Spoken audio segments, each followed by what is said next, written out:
Okay, so in the last video, we looked at the basic workings of a cell. And the whole point of these cells is to create an EMF so that we can create a battery. Okay, that's the point. So now, how do we calculate it? And what if it's more complicated? So that's where we use what is known as the standard, the table of standard half reactions. Okay, and attached to these notes, there was a big one. You also got a little one when we did the chemical calculations revision. So there's actually two tables. You'll get one in matric that is table 4A, which we never use. We're going to use table 4B. Okay, so this is the one that we're looking at. So now, this is what the table looks like. Okay, so you've got this table and it's got a whole bunch of half reactions. All these reactions are reduction reactions. That's why it's reduction potential over here. Okay, that's why it's reduction potential. They all have the electrons as the reactant. Okay, they all have double arrows, which means they're reversible. So we're going to make a decision when we work with this table, whether it's going to be an oxidation reaction and whether it's going to be a reduction half reaction or an oxidation half reaction.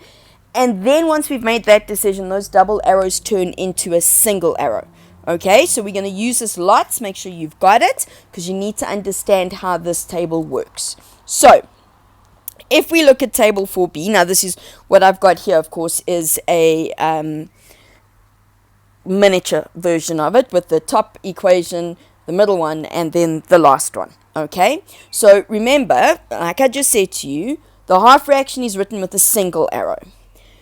What you also need to note is that the first element on the left hand side, the first thing written, element, ion, whatever the case may be, that is the oxidizing agent. So that is the substance that's going to be reduced. Okay, and your tables always have an arrow on them. So for example, there'll be an arrow that does this, pointing downwards, and it goes increasing oxidizing strength or something like that. Let's just have a look on the table quickly. So over here, watch, it's not strength, it's increasing oxidizing ability. So they show you that all the ones, as you go down, they become better oxidizing agents. Okay, so as you go further down the table, these are substances that are more likely to be reduced.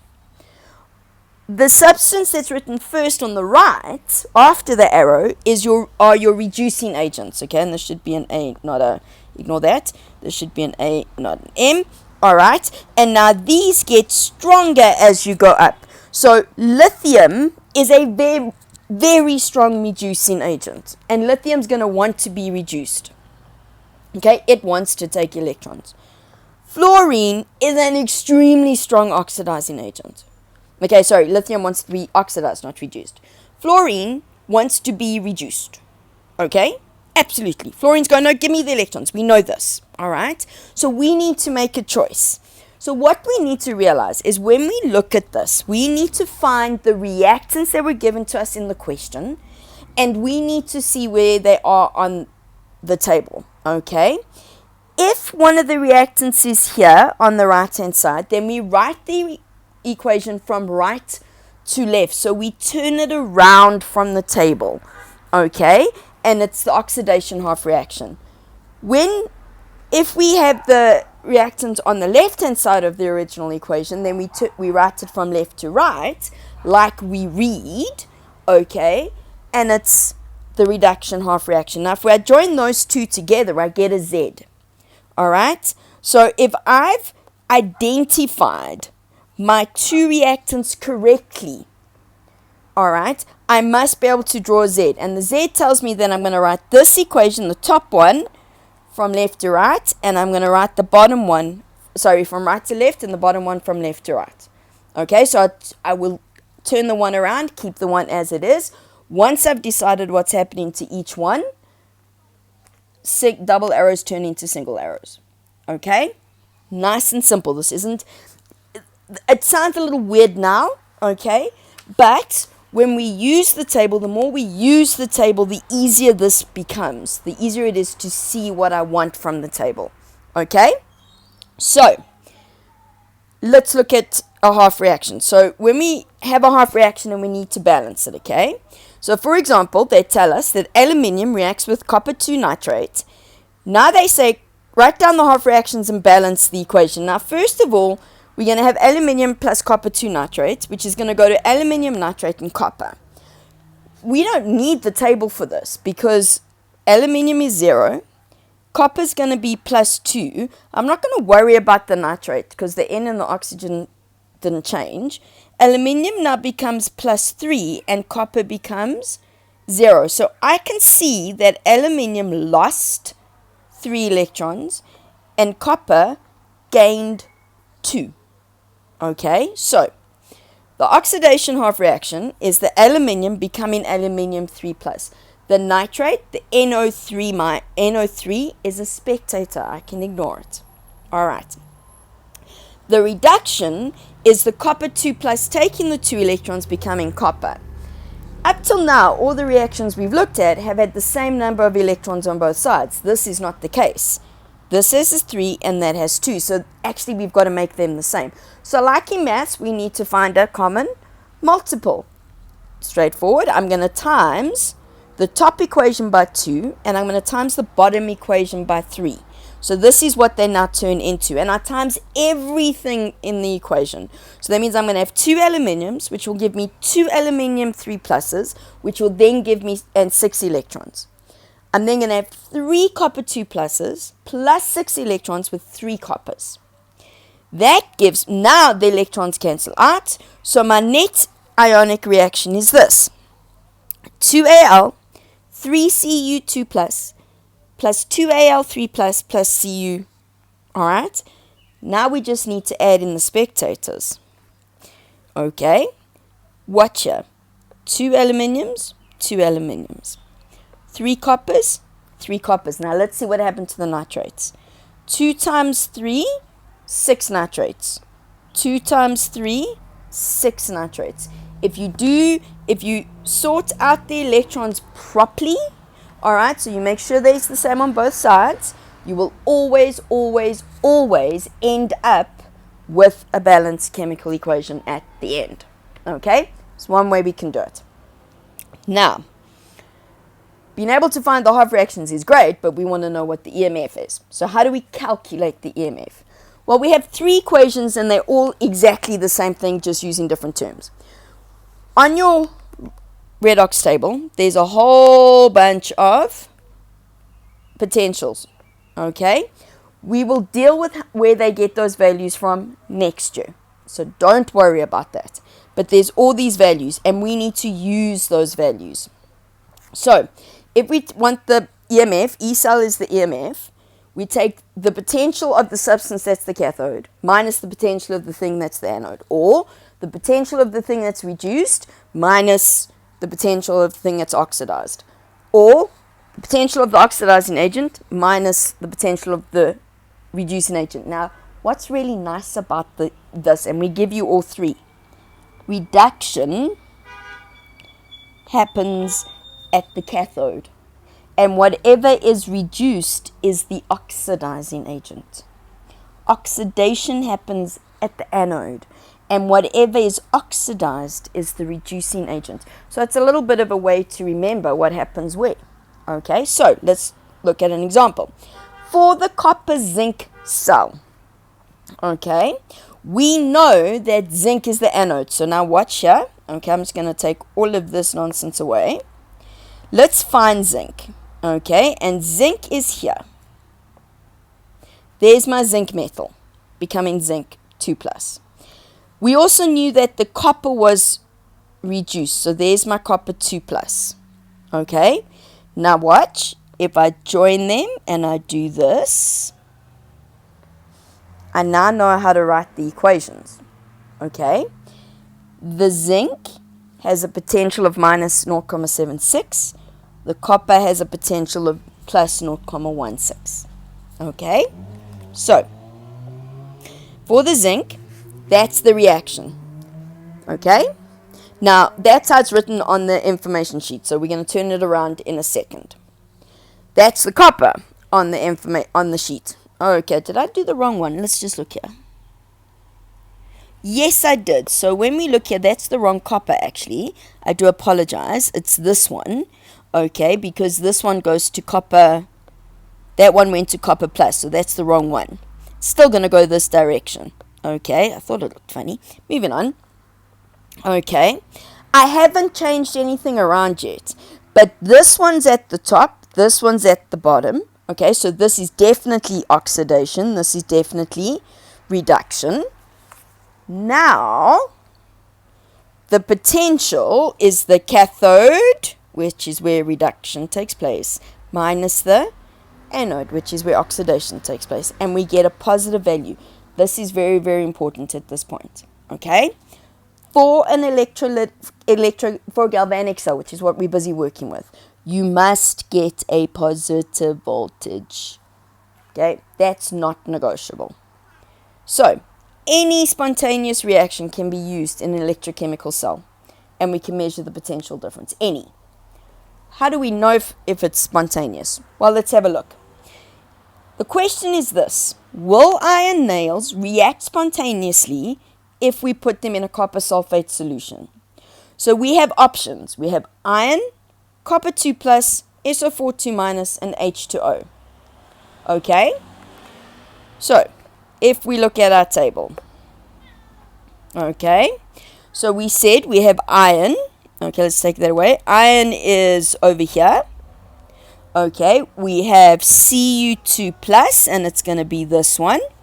Okay, we have SO4 2-. So let's have a look at where the SO4 2- is. Give me a second. It's always fun to try and find these. Okay, SO4 2-. Shout, I'd say shout if you can see it, but I won't hear you. There's the SO4 2-, and the other one is H2O.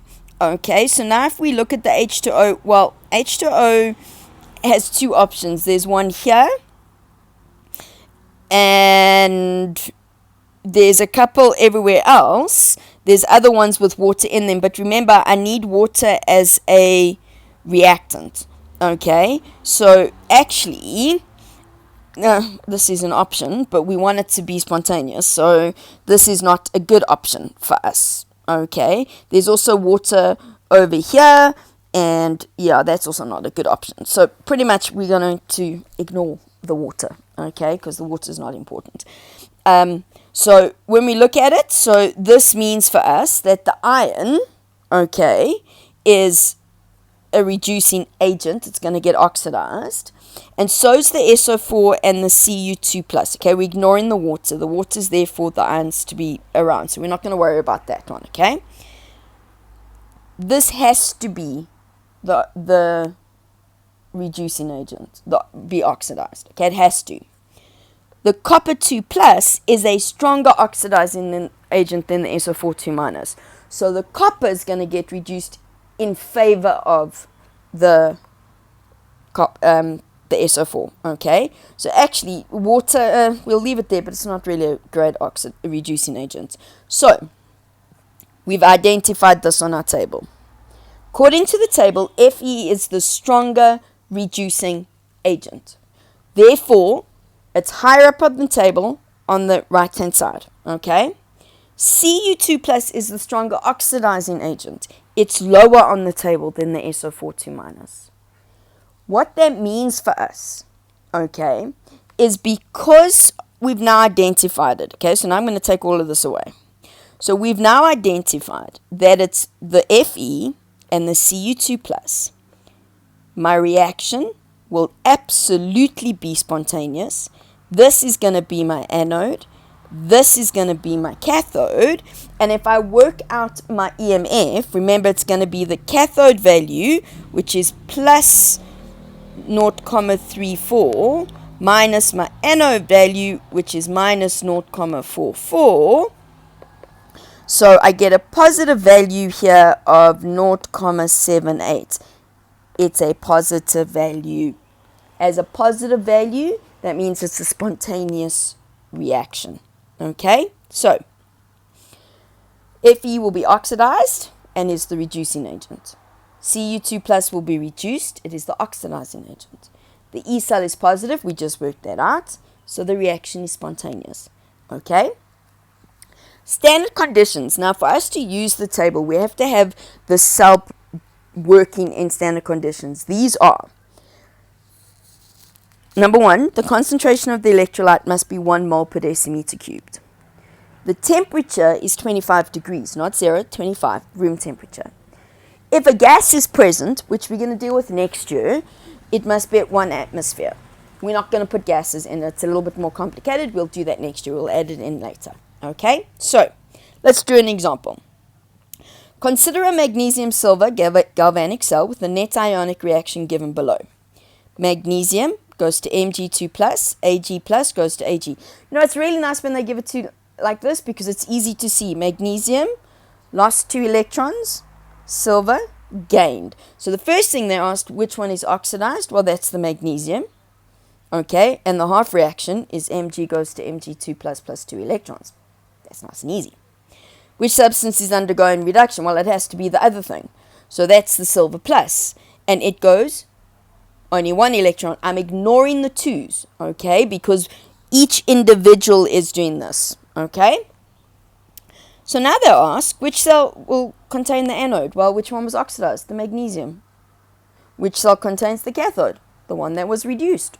That's the silver. Which electrode will increase in mass? It's always the cathode, the silver. Which one will decrease in mass? It's always the anodes. In this case, it's the magnesium. Example 2. Consider a silver magnesium galvanic cell. Now, let's pretend, okay, that I had never seen, I didn't have the above reaction that we've just done, okay? So let's go back here, and they tell us that we're working with silver and magnesium. So it's a galvanic cell, so I know it's going to be spontaneous.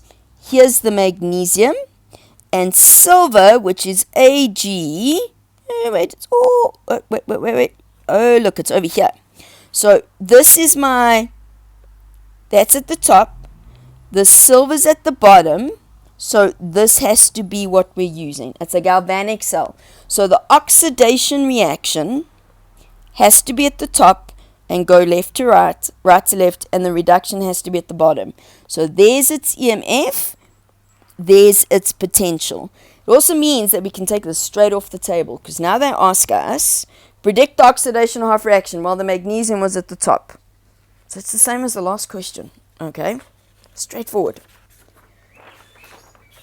Predict the reduction half reaction. Well, now it's the Ag plus 1 electron.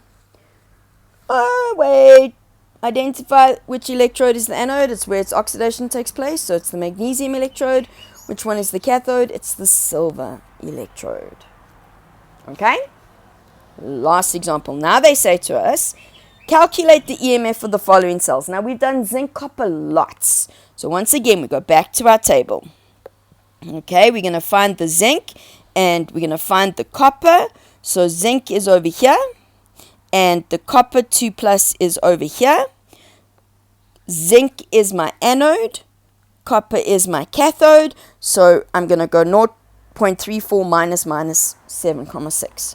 Okay. Cathode minus anode. You may not abbreviate these. Plus 1, 1,10. Doesn't matter. 2 decimal places. And it's positive. It must be. Okay. Now we've got copper, aluminium. So let's go back here, and we always use the copper 2 plus going to copper. But first let's find where the aluminium is, okay? And if we look carefully, here's aluminium. It's quite near the zinc. There we go. And the copper is over here, so it's at the bottom. So aluminium's going to get oxidized. Copper's going to get reduced. So my anode is minus 1,66. My cathode is plus 0.34.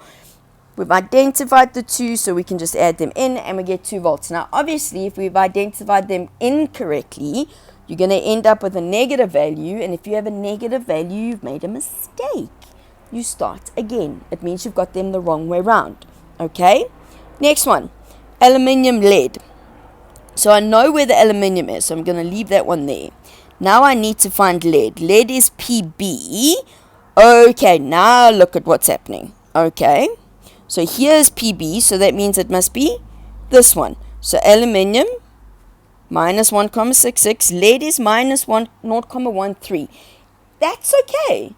It really is okay that they're both negative. That's not a problem. The lead's going to get reduced. The aluminium's going to get oxidized. So this is my anode. This is my cathode. Okay. We go back to our table. Cathode minus anode. Minus 0,13 minus 1,66. And we get 1,53. That is a positive value. We're happy with that. And now at this point, you need to do the redox worksheet. Okay, which will be on Teams if you haven't done it yet. Okay, so you need to do the redox worksheet and look at the memo that will be provided on Teams. Okay, and we are done.